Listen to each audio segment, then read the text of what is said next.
In the heat of the desert, when the sun stands still and silence fills the land, an ordinary day becomes an extraordinary encounter.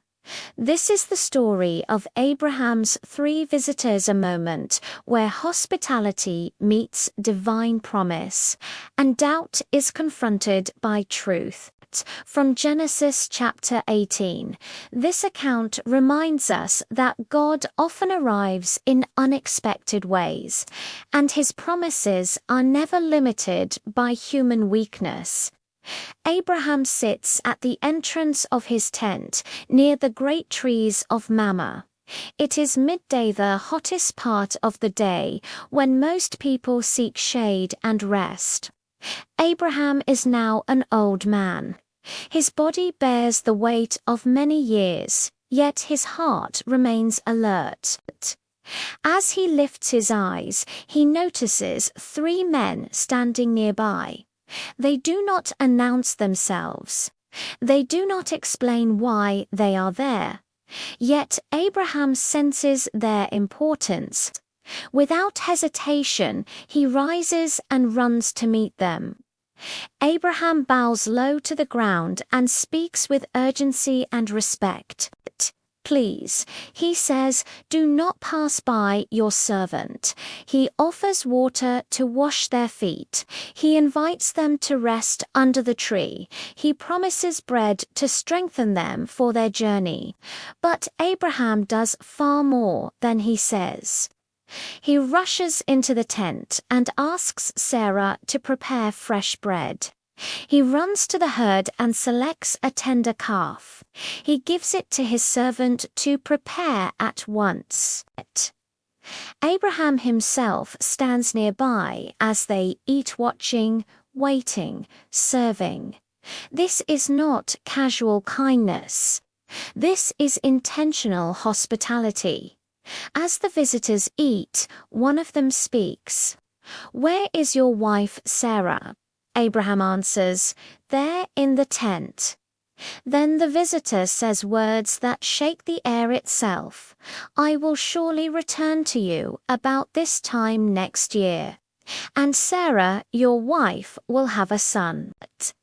This is not a new promise, but now it is specific.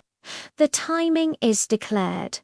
The impossible is spoken aloud. Inside the tent, Sarah is listening. Sarah hears the words, and she laughs. Not out loud, not with joy, but quietly, within herself. She is old. Abraham is old. The time for bearing children has long passed. Her laughter is not mocking, it is weary. It is the laughter of someone who has waited too long.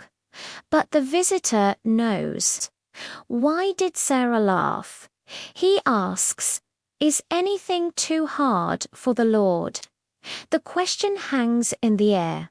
Sarah is afraid and denies it. "I did not laugh," but the response is firm.